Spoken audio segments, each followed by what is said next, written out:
you are a B2B service-based business owner and you are looking to gain clients, create more impact and more value in your business to amplify your marketing message, Campbell Rappin, and take you through how to buyers, mastering your market, and making offers convert consistently, well, on the inside. Podcasting, my friends, is a smart way to gain clients without pitching, without posting, without pursuing. And yet so many people, while the dream is possible, fell short of the execution. Not today, my friends. Today, we're going to show you exactly how to do this from somebody who does it very well and who I have collaborated with in podcasting land. So please give a very warm welcome to Dave Dubeau, who is going to be joining us today. Welcome to the show, Dave. Christine, absolute pleasure. Thanks for having me. Yeah, my friend introduced us, which is the power of networking. And we had such a good conversation that I wanted to continue the story because you have cracked this nut. Well, so have you, because I had the pleasure of interviewing you on my show. So it's it's a great way to connect with people. But yeah, I've been using podcasting for myself, for my business, as my number one lead generator for the last 3 or 4 years. And for the last year and a half or so, we've been working with other people, helping them to build what I call a high-ticket podcast for lead generation for themselves as well. I know, and I love this idea of lead generation because so many people do podcasting and it just ends up noise. But you're saying that it's not only successful, it's been successful for years for you to gain that high ticket. And we were thinking, well, what the hell's high ticket? For this purposes, we're talking $10,000 clients or more. But why is podcasting smarter than other types of cold outreach, funnels, complicated stuff? Because we've been sold that complicated stuff for quite a few years. Well, you know what? Sometimes that complicated stuff can work, and it has worked for lots of gurus, it appears. It just doesn't always seem to work for the rest of us. I don't know if you found that or not, Christine.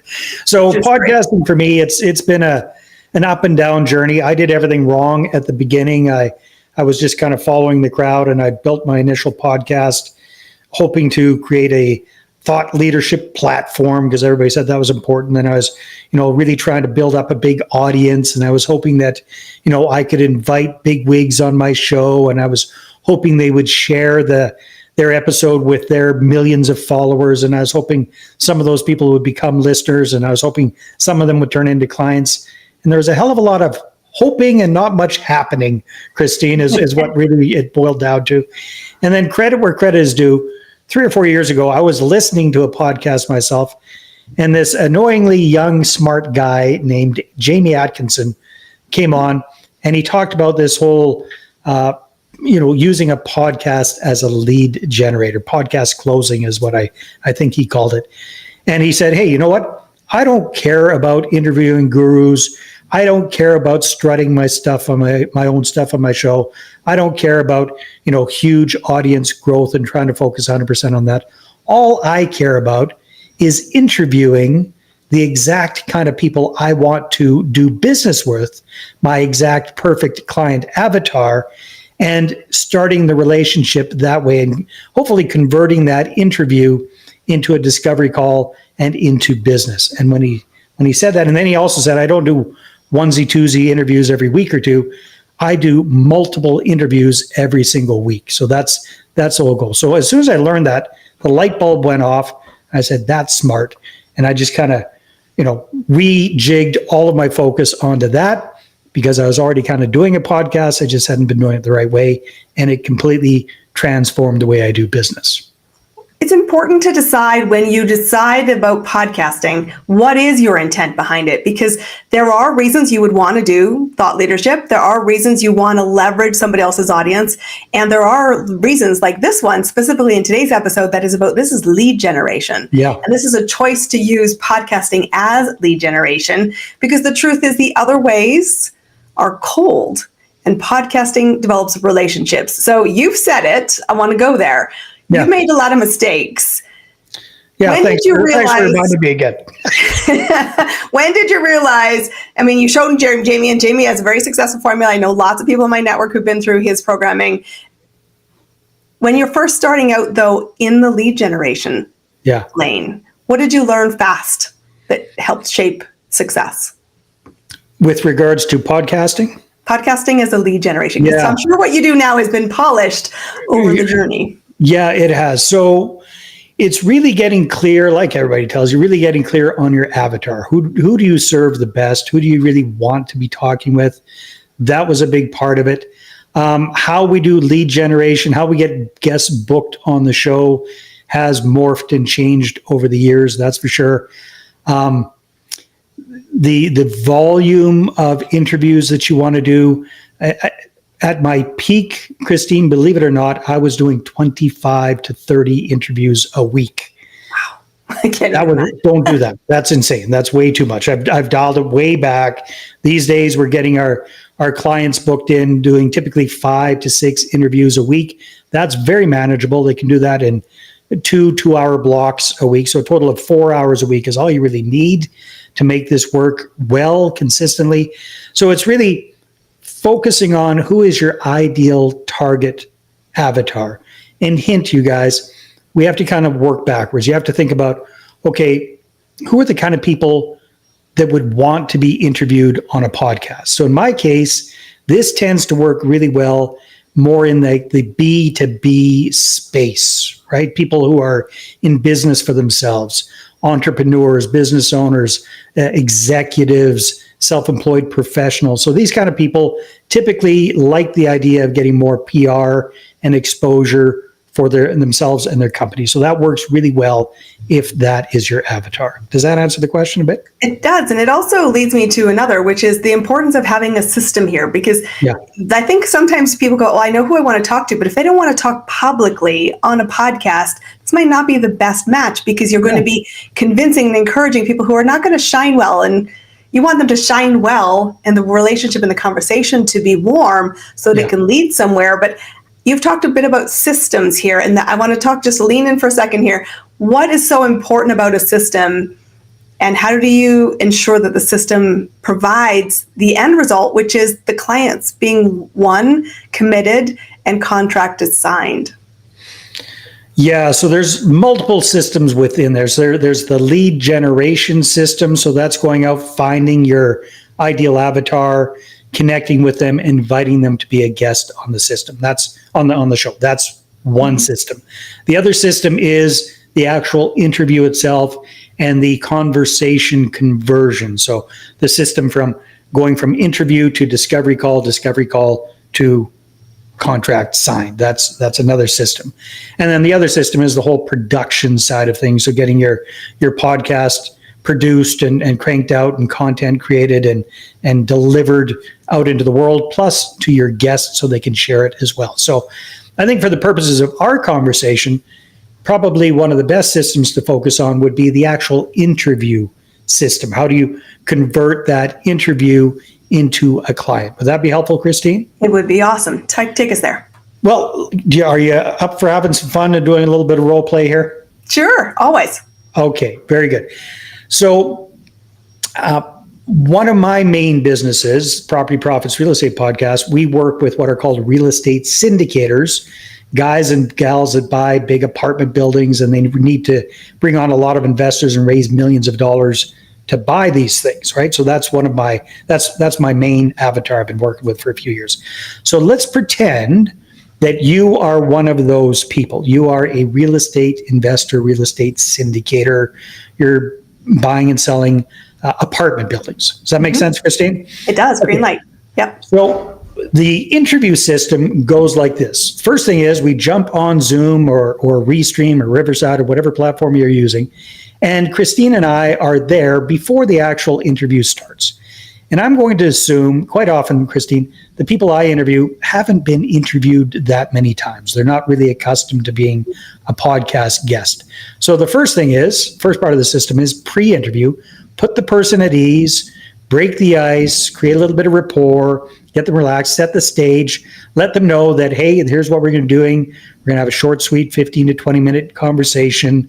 At the end, stick around for a minute. I'll stop the recording, circle back, get a little screenshot, let you know what's going to be coming up, that sort of thing, right? So we set the stage, put the person at ease. Then the second part of the interview system is the interview itself. And here's what's really important, you guys. The interview itself, if you're doing this methodology, is all about your guest not really about you. So my goal on my interview is not to strut my stuff and show how smart I am. It's to make my guest look good, feel good, and sound good. That is my goal for doing this interview, because again, it's all about creating this relationship, right? So we do the interview. In my case, I have a certain choreography that I go through with the questions, start talking about what they're up to with real estate, what's their methodology, what's their target market, what's their strategy, what's their secret sauce, kind of pull those ideas out from them.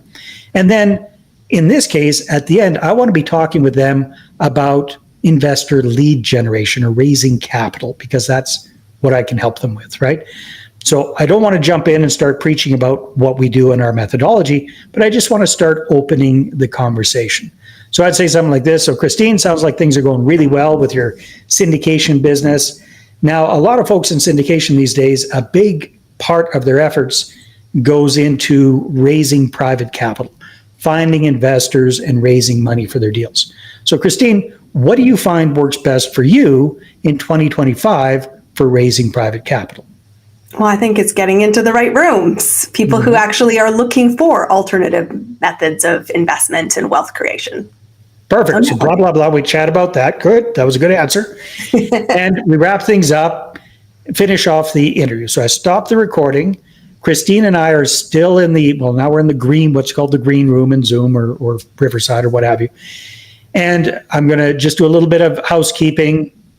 Let Christine, what's coming up next, provide even more value. Say, Christine, would you like us to create some reels out of this and create some social media content for you? Would that be helpful? They usually say yes. They love that idea. And then here's what I do. Here's where the magic happens, Christine. Okay. So I would circle back to you and I'd say, hey, Christine, sounds like things are going really well with your syndication business. Now, you mentioned that, for finding new investors and raising capital, you're doing a lot of networking. Let me ask you this. Are you 100% happy with the kind of results you're getting with networking? Or is there maybe a little room for improvement there when it comes to attracting and finding new investors? Always room for more. Always room for improvement, right? So, okay, cool. Well, Christine, we're doing something really interesting with some real estate syndicators just like you, helping them to connect with about 5 or 6 accredited investors every single week, 20 a month on average. And the best thing is it's very low pressure, non-salesy, and it's working really, really well. In fact, one of our Rockstar clients, they've added 80 new investors to their list in the last 12 months. Is that something you might be interested in taking a look at? Sure, you've sparked my curiosity. Boom, book them into a follow-up discovery call, show them your stuff, get them enrolled. Does that make sense, Christine? It totally makes sense. And I love that this always comes from a place of they have a recognized passion, interest, and value is what you're creating in the episode. It's invitation and permission based, which I think is so important. Well, I call this leading with the giving hand, right? Because what are these folks looking for? They're looking for exposure. They're looking for free marketing. They're looking for free PR. They're looking for content that they can share online. What are we giving them? All of that, right? By being a guest on our podcast. So that's what I love about this methodology. Instead of trying to convince somebody to jump on a sales conversation with you right off the bat, we provide value first.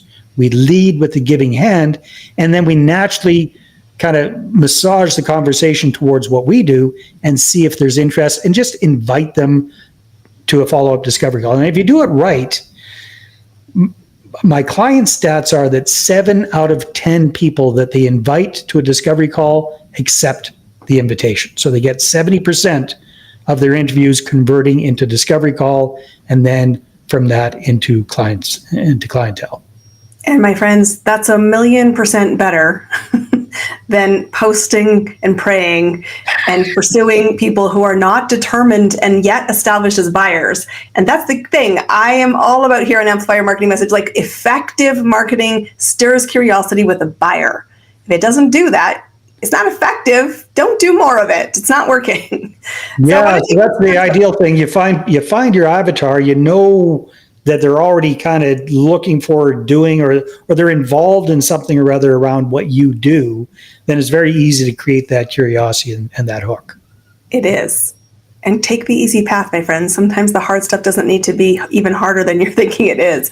I want to take this just one step further, and that is when you step into the discovery call, how do you set the scene to make this, again, the converting piece as the lead gen? What do you set the scene as your first kind of approach when the discovery call starts? Be different for everybody, Christine, because it depends on what model you're using. So, for example, a lot of my real estate syndicator guys and gals, their minimum investment is $100,000, right? So it's unrealistic to expect somebody to cut you a check for $100,000 after one meeting like this, right? So you have to have intelligent steps in between. But in our world, in the coaching, consulting, advisor type space, it really all has to do with, whatever your methodology is, whatever your normal conversion mechanism is. But bottom line is trying to create an irresistible offer, right? That's what it kind of all boils down to. So it's walking people through. So the discovery call is going to be different for everybody. It's really going to depend on what your offer is. That's why when we work with clients, we work with people that already have a proven system. They've got a track record. They've got a proven offer. This is not a new thing for them. This is just a new form of getting really, really high quality leads. Does that make sense? It does make sense. And I think it's important, audience, I hope you heard that. We don't jump into bed with somebody for a very big ticket in a 30-minute meeting very often. It's weird. It's rare. So think about your long-term process of nurturing, because it's going to be one that is intentional and for the right people, really, really, really worth it. So I'd like to ask you this. I ask all of my guests this because you're giving a really great way. If you want to create podcasting as a funnel, i.e. a process of moving somebody from I'm curious to tell me more to I'd like to partner for that result. In you and your business right now, you've said you made mistakes. You're winning with this new formula. What does it take to win even more? And how is the landscape changing for you as you look to the horizon? What are you going to lean into? And what are you going to say, it's time to reprioritize to get it right for us? Yeah, well, for the last year and a half, I've been working exclusively with folks in the real estate space, with syndicators and fund managers. And if you've kept an eye on the news, those folks have gone through a real tumultuous time the last few years with rising rates, et cetera, et cetera. So it's a good market, but I also realized, hey, you know what? This whole thing works well for so many people, like high ticket coaches, consultants, advisors. So that's been my big awakening this year, Christine, is to broaden the scope of the people that I serve with this service, because it doesn't just need to be for real estate. I love it, because things sometimes are cyclical in the marketplace, and real estate can be one, even at the syndicate level. So I think it's awesome. I think people should really explore this. And you offer a high ticket service. You actually teach people how to build a show, how to fill the show, how to promote the show. Tell us a little bit about that and where people find you. We actually don't teach people how to do that. We do it for them, Christine. So we have an agency. It's a turnkey process. We build the show for them. We fill it up with their ideal guests. We produce everything for them. It's turnkey. All they have to do is show up on Zoom with a smile and a clean shirt. Remember, click record. Everything else happens like magic in the background. So you guys, if you're interested in finding out more about this, I've got a short little 3-page PDF that goes over the big picture of how all of this works. You can get a copy of that at highticketpodcasting.com/10K clients. That's the number 10K clients. So highticketpodcasting.com/10K clients. So then opt in for that. That'll get you the PDF. And then on the thank you page, if you'd like to talk with me and see how we can, install this in your business, go ahead and book a call, and happy to have a chat. Guys, go pursue this. Sometimes we take the hard road when we are looking for our next client. I think this is a smart strategy. It's a fun strategy. You get to meet amazing, cool people, and you get to invite those that are interested in moving forward at a very high success rate. Thanks for sharing your formula with us, Dave. I think it's awesome. Guys, please connect with him, take advantage of the resources, and if you want to take a fast way to install a system that works, this is a very smart offer. Thank you for having Dave join us today. Guys, we will see you all on our next episode. Go amplify your marketing message. Find your next client fast, because I can guarantee you, they're looking today for a solution you can support them with. Have a great one. We'll see you on our next episode. That's a wrap on another amazing episode of Amplify Your Marketing Message with me, host Christine Campbell-Rappin. Be sure to subscribe on your podcast platform so you don't miss another great episode. Be sure to visit christinecampbell.com/podcast to get a free resource on Haster, your marketing message. We'll see you all on our next episode.